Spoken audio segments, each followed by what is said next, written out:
रेवाखंडम त्रयोविंश अध्याय।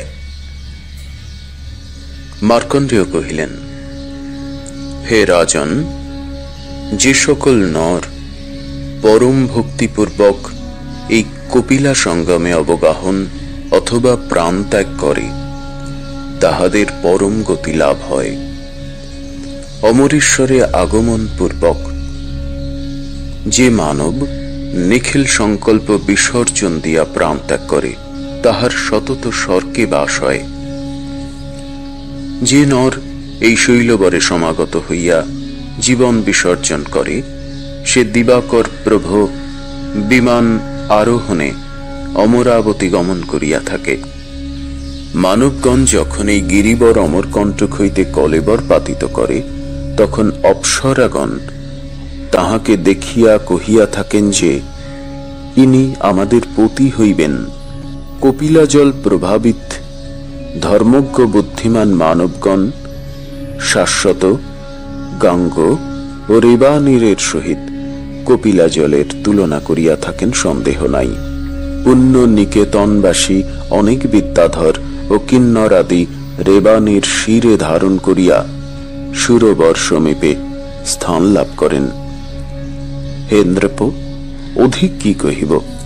যদি ঘোর সংসার সাগর দর্শনে অভিলাষ না থাকে তবে সর্বদা নর্মদা জল সেবন করিবে। ত্রিলোক মধ্যে নর্মদা জল পুত বলিয়া অভিহিত হইয়াছে। ইহার যে কোনো স্থানে নর মৃত্যুবরণ করুক না কেন তাহার গানেশ্বরী গতিপ্রাপ্তি হয়। বহুবিধ যজ্ঞায়তনে নর্মদা দেহ আবৃতা। ইহার শরীরের কোন স্থানে তীর্থ পরিশূন্য নহে। তপস্বী তপহীন এমনকি পাপকারী নরগণ ইহার নীরে শরীর পরিত্যাগ করিয়া অমর নিকরের ন্যায় ত্রিদশালয় লাভ করিয়া থাকেন।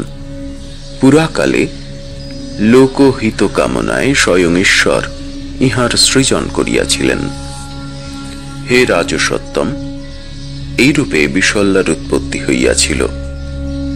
হে রাজন, উপবাসী জিতেন্দ্রিয় মানব নর্মদা নীরে অবগাহন করিয়া নিঃসংশয় অশ্বমেধ যজ্ঞের মহাফল লাভ করে। হে নরাধিপ, যে নর নর্মদা তীরে আগমন করে সে সর্ব পাপ বিমুক্ত হইয়া শিবলোকে গমন করিয়া থাকে।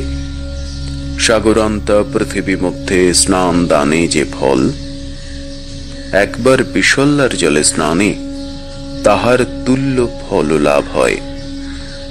হে ভূপতে, এই তোমার নিকট পুণ্য পবিত্র বিশল্যার কথা কহিলাম। তুমি পুনরায় যাহা জিজ্ঞাসা করিবে তাহাও কীর্তন করিব। ত্রয়োবিংশ অধ্যায় সমাপ্ত।